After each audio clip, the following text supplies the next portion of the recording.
terkait kasus tabrakan tersebut, kuasa hukum keluarga Argo, Anastasia Sukiratasari berharap polisi dapat mempercepat proses hukum yang saat ini tengah berjalan di kepolisian. Dirinya juga meminta agar polisi transparan terhadap kasus tabrakan maut yang menelan mahasiswa UGM. Keluarga memastikan sudah mengikhlaskan kepergian Argo dan mengapresiasi permintaan maaf dari pihak pelaku.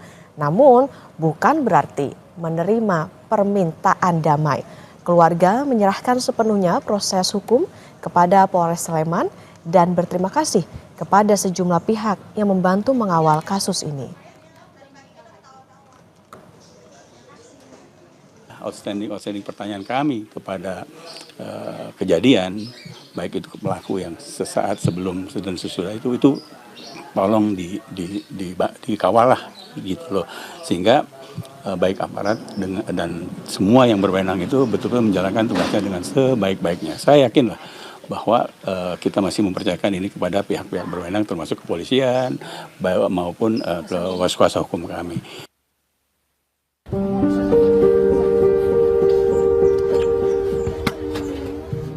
Suasana duka masih menyelimuti keluarga Argo Eriko Afandi, mahasiswa Fakultas Hukum Universitas Gadjah Mada yang tewas ditabrak. Karangan bunga memenuhi rumah keluarga di kawasan Depok, Jawa Barat. Ibu Argo, Melina, mengungkapkan putra sulungnya merupakan anak yang memiliki semangat dan daya juang tinggi untuk masa depannya. Argo bercita-cita menjadi pengacara dan ingin melanjutkan pendidikan S2 melalui beasiswa LPDP.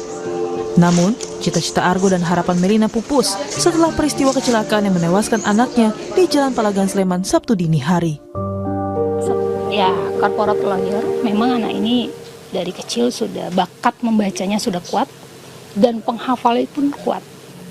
Setelah ini dia akan mempunyai cita-cita mau S2 di luar negeri melalui LPDP. Sudah dia siapkan dari sekarang, walaupun itu masih 3 tahun ke depan. Itulah luar biasanya Argo. Dia mempunyai tujuan atau semangat yang sangat tinggi, terutama untuk masa depan dia nanti. Dan tujuannya hanya satu, membahagiakan ibunya. Sementara terkait kasus tabrakan tersebut, kuasa hukum keluarga Argo, Anastasia Sukiratasari berharap polisi dapat mempercepat proses hukum yang saat ini tengah berjalan di kepolisian. Dirinya juga meminta agar polisi transparan terhadap kasus tabrakan maut yang menelan mahasiswa UGM. Kuasa hukum juga meminta agar kasus penggantian plat mobil turut diusut dengan terang benderang. Kan ada perkembangan-perkembangan baru ya terkait dengan kasus ini gitu ya.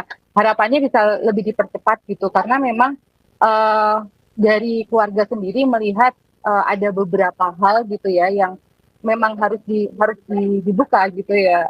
Karena pertama untuk keluarga ini baru diberitahu keesokan harinya gitu. Lalu kemudian tentang pergantian plat ini kita juga harus memberikan bukti-bukti dukungan dulu, baru kemudian polisi mengatakan oh iya ada penggantian plat yang seperti itu. Nah, sebelumnya terkait pergantian plat nomor, polisi telah memeriksa 3 orang yang diduga terlibat upaya perintangan penyidikan pada kasus kecelakaan yang menewaskan mahasiswa UGM Argo Eriko.